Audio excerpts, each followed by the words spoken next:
episode 56 of One Man's Opinion. Today I am reviewing the world premiere of Harrison David Rivers' The Salvagers, directed by Michael Burke, running through December 16th at Yale Repertory Theater at 1120 Chapel Street in New Haven, Connecticut.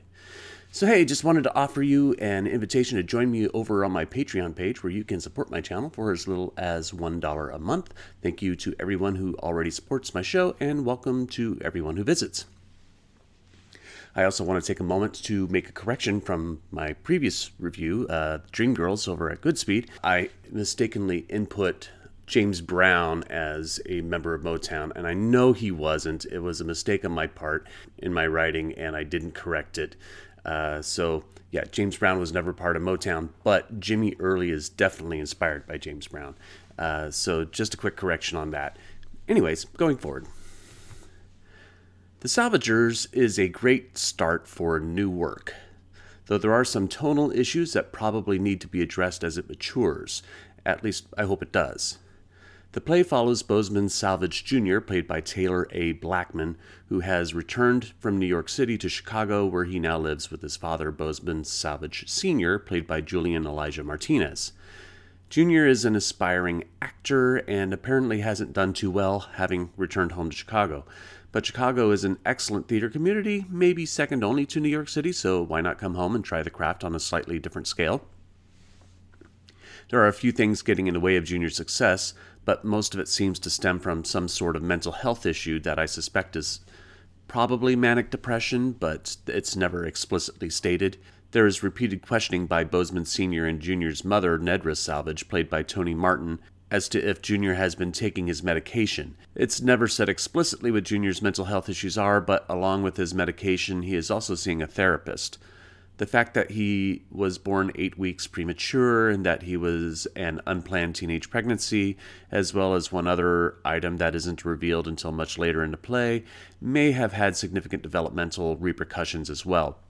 Junior's mental health is only the symptom of a larger problem, as his parents are separated, and that has caused a significant amount of distress for him, casting negative feelings towards both, especially Boseman Sr., who is a recovering alcoholic. And what I think is a first for me, I'm going to give a huge shout out to Eric M. Glover, who is the dramaturg for The Salvagers, who did an excellent job in the show's program in prepping the audience for what the show is about in his piece, The Little Man on the Red Line L. What's great is that I didn't read it until after the show. There is nothing in it that isn't explicitly displayed in the narrative of the play, which is great, which means Glover didn't have to explain the show for us to understand what the plot is. What he does do is give deeper context to the themes, which is great, particularly as a white man myself, reviewing a play about domestic problems surrounding a black community in Chicago in 2013 and 2014. Now, I caught a fair bit of what the play's themes were, but Glover's piece helped me better define those elements when it came to working on this review. So much respect and appreciation to Glover's work, so that in preparation for this review I could create something that's going to be a bit more concise than what it would have been. Throughout the play, Junior deals a lot with how people perceive him. For example, he's extremely sensitive about his floundering acting career. He's sensitive about his sexuality, even when done as a joke by the woman he's in a relationship with, Paulina Kenston, played by Michaela Lachey Bartholomew. But most of all, he's sensitive about his masculinity in respect to his father. The two combat each other through everything, from untying shoes to a comic expression of bravado between the two while doing pull-ups. Boseman Sr. is really trying to connect with Boseman Jr., but his communication skills are not working, and he doesn't know how to adequately express his feelings in a way that Boseman Jr. is going to be receptive, and there's this wall between the two. How comfortable Junior is with a person dictates how he wants them to address him, either by his first name Boseman or by Junior. It's like he doesn't want to be measured against his father, and it is unavoidable because they share the exact same name. As Junior's ability to cope with his relationship with his parents deteriorates, especially after his father gets a girlfriend in Eleanor DeWitt, played by McKenzie Chin, we get some wonderful moments of tender sorrow as the eternal chasm That is, the parent-child divide widens. Their inability to communicate and the animosity that grows between Junior and his parents starts to affect Boseman Sr.'s relationship with Eleanor and Junior's own relationship with Paulina.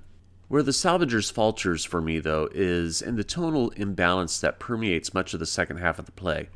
As Junior becomes more distressed and incapable of dealing with his feelings, and in turn his parents become incapable of being able to properly communicate to him, the play's themes become more severe. For some reason, though, Harrison David Rivers infuses a fair bit of humor through this part of the play that feels out of place. I would prefer the play to not shy away from the seriousness of the emotional distress that's developing. The humor doesn't have to go away completely, but pare it down a bit. There is also a revelation about the parents that happens so late in the play that it feels like a contrivance. I think it would work better about 15 to 30 minutes earlier in the play so it doesn't feel forced when it is revealed. Even better, it makes sense that it could be something the audience is told before Junior. It's Hitchcock's rule about the bomb under the table, and it's building tension. Essentially, the principle is, if a bomb goes off and we didn't know it was there, we're given a shock for a few seconds, and then it's over. But if we know the bomb is there, it builds tension. When will it go off? Who will be around when it does? In this case, the bomb is Junior, and the fuse is this information about the parents' past. The tension is we know that this information will devastate him. It's only a matter of when he finds out and how much damage will come when it does. We know Junior well enough and his psychological issues by the 1 hour mark that we can know what this information is sometime within the next 15 minutes. So for the next 15 to 30 minutes, the audience can be sitting there waiting in anticipation as to when he will find out and what the consequences will be. Then there's the play's name, the Salvagers, and the characters having the last name of Salvage. It's a bit on the nose about what the motivations of the characters are, with the parents trying to salvage their relationship with their son, and Boseman Jr. trying to salvage some sense of identity and self-worth. It just changed their last name. I get it. Names are very important in this play, and I'm not going to go into detail about it. You should read Glover's piece in the program. He goes in much more detail about it, and it's a really fascinating read in what the name Boseman means and what the names of some of the other characters in the show mean.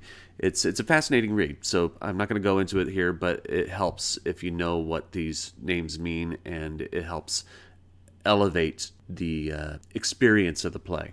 There are some excellent performances. Taylor A. Blackman balances Boseman Jr. with an insecure charm. He can easily cross over into sociopathic tendencies, but never goes so far as to lose the audience because of them. Several times in the play, Boseman Jr. takes time to practice his Shakespeare monologues, particularly the Thou Nature Art My Goddess monologue from King Lear, which Boseman never quite gets right, which is great. Blackman knows that Boseman hasn't found within himself what it takes to bring out King Lear's Edmund yet. Ironically, it's when Boseman starts reciting Hamlet's To Be or Not to Be, a monologue Boseman has avoided because of it being cliché, that he finds himself connecting with it more than the Edmund monologue. For those who know well what that monologue is about, you'll know where Boseman's at in the story internally at this point. Julian Elijah Martinez is also excellent as Boseman Sr.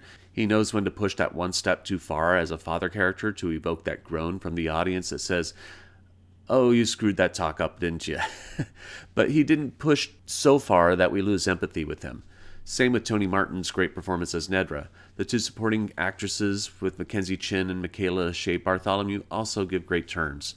There's also some incredible design work. B. Entsminger's scenic design and Nick Vincent's lighting design in particular are gorgeous, especially this one beat where Junior is riding the L train in Chicago and he's seated and the chair slides from stage left to stage right and a light tracks him as he slides along the stage. There are beautiful moments like that throughout. For a world premiere, The Salvagers is really good. It needs some work, but when it is working, it is an engaging family drama about the two parents trying to find a truth with their son while he is attempting to find some truth about himself. But I am only one man's opinion, so be sure to leave yours in the comments below. If you'd like to see The Salvagers, I'll leave a link in the description where you can get tickets. I'll also leave a link in the description to my Patreon page where you can support my show. You can also support me by liking, sharing, and subscribing, and click the notification bell to be alerted to future reviews. My next review will be Playhouse and Park's production of The Pinup Girls, a musical love letter. Thank you for watching, and I will see you at the theater.